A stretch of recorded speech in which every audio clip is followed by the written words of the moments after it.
So this is our final video lecture, and I wanted to cover just a few things from chapters 9, 10, and 11, but mostly 9. So you can see on the screen right now, we have a slide up discussing self-disclosure, which is the main concept that we're studying in chapter 9. So some of the things I wanted to talk about with this is that, first of all, self-disclosure is very different than just revealing something about yourself. So for example, I sent an email earlier in the quarter talking about how I was going to climb Mount Rainier. Many of my friends know that I love mountain climbing. It's a big part of my public self, and it's something that people might see on my camera, on my phone, pictures of mountains. They might see pictures in my office of mountains. It's nothing new. That's not self-disclosure. But self-disclosure might be me revealing something more personal about myself, such as an embarrassing moment that you don't know about. And you might not ever really know about that unless we had a relationship that was positive.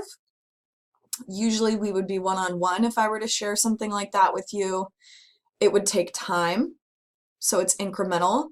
And it would be relatively scarce that I would just start revealing a bunch of personal information at you.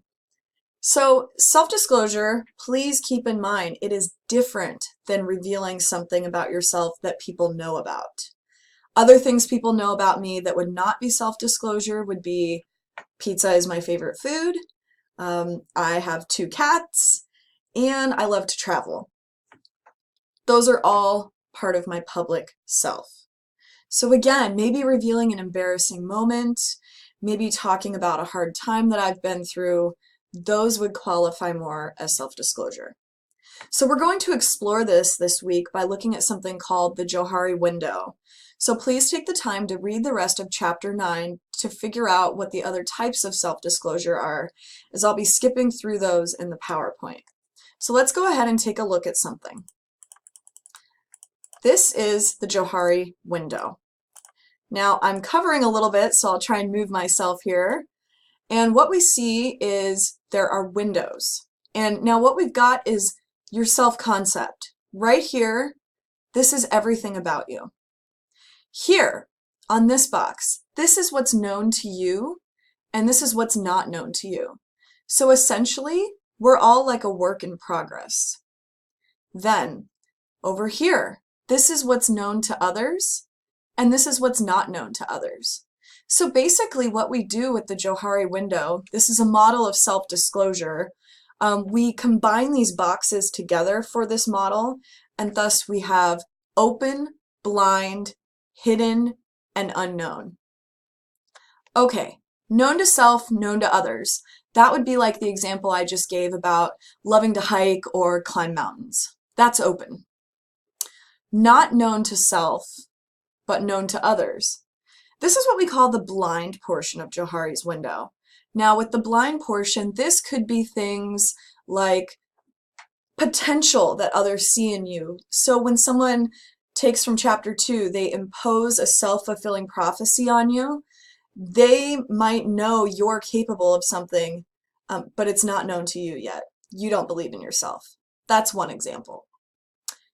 Then we go over here to box 3, and that's hidden. And this is the activity we'll be looking at today from a website called Post Secret. And you'll see in this box, hidden, this is known to self but not known to others. So essentially that could be part of our private self, and that could be secrets that we carry and things that we just don't really feel like sharing with others. And then finally, since we are all a work in progress and we're constantly growing in our self-concepts, for box 4, we have the unknown. And these are things about ourselves that are not known to self and not known to others. So it's basically our growth. It's the area that will come out of box 4 and perhaps go into 3, 2, or 1. Now I really want us to focus this week, it's our last week, so it's important. You're analyzing relationships. I want you to think about yourself and what you choose to disclose to others, and think about what happens here in box 3. So there are benefits and risks of self-disclosure, please review these in your text. You'll see there are things like catharsis, getting something off your chest, getting clarity on something is a really nice way to self-disclose, because if you share something, perhaps you can have a more clear view about why something happened or why you did what you did. We also have things like managing our identities and enhancing our relationships. Okay, I'm going to jump through some of these. Some of them are obvious in terms of risks. We have rejection, that's very common. We have a decrease in our relational satisfaction. So we may be going down NAP stages by self-disclosing, which is something that people have a concern about. We may lose power, a loss of influence. People don't like what we said. And we may just hurt someone. So this is where I want to explain some things for you. I really want you to take the time to explore the website postsecret.com. I'll pull the website up in just a moment to show you what I'm talking about. But if you can, right now, either in your phone or on a separate tab on your computer, type in postsecret.com and do some exploring. We're going to use this website to look deeper into the third window of the Johari window.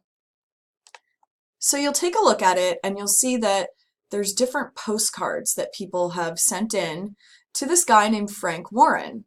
And I've posted a TED Talk on the next few slides for you to get a better understanding of what Frank Warren does.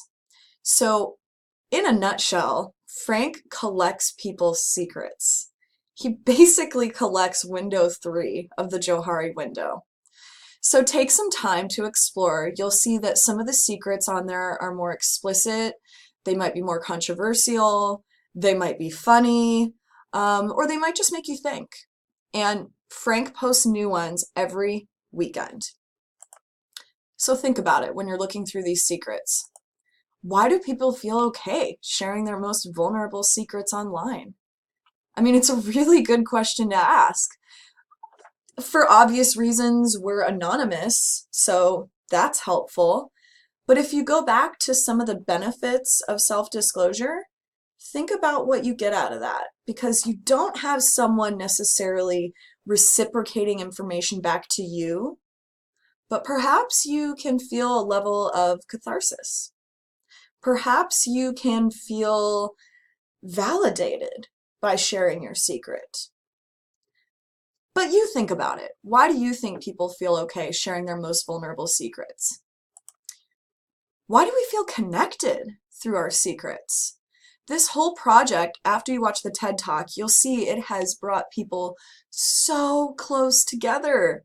Why? Why do we feel connected through our secrets? Perhaps it's because we realize we're not as different as we think we are. So, if you're still confused, go ahead and watch the TED Talk. I've included on the next slide called 500,000 Secrets. You'll get some background info on this, and then watch the next video I've posted that you should be able to click directly on called Post Secret Headquarters, where you'll actually go inside Frank's house, and he has his whole collection and his whole project of secrets at his house. Then you can check out some photos. I actually got to meet Frank Warren at North Seattle College in 2014 when he came and did one of his Post Secret live events.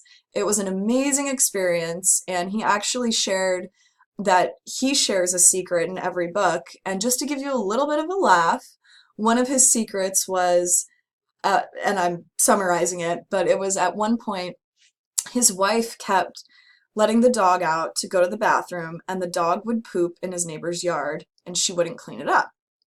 So Frank, he was getting super annoyed by it, so he actually cleaned up the poop and put it on the front doorstep so that when his wife stepped outside to let the dog out, she stepped into dog poop.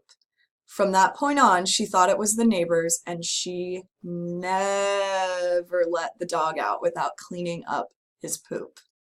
The audience had a great laugh. It was a funny secret, and while he emphasized that the secret was quite funny, he's also shared some more personal secrets in his series of books in which he's published his secrets, and you'll never know which one is his, but he feels deeply, deeply connected through the project. So please check that out and then complete this week's homework assignment regarding postsecret.com. Okay, so here's the first TED Talk, and you can click on the link right there.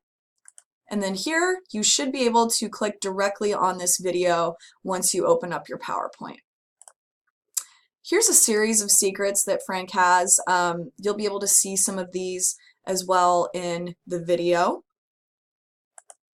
And here is me totally geeking out, meeting Frank Warren, one of the nicest guys I've met and super passionate about the work that he does. Okay, so I've included some extra secrets on here for you to look at and just think about if you're having trouble accessing postsecret.com. Go ahead, and it's your opportunity now to complete the homework. So let me show you something here that looks at the secrets from postsecret.com, and these were a couple that I found. And again, you'll see some of these are sad, some of these are happier, some of these are controversial. So, for example, this one is quite funny. I judge people by what kind of toilet paper they use, and Costco's the worst. So check it out.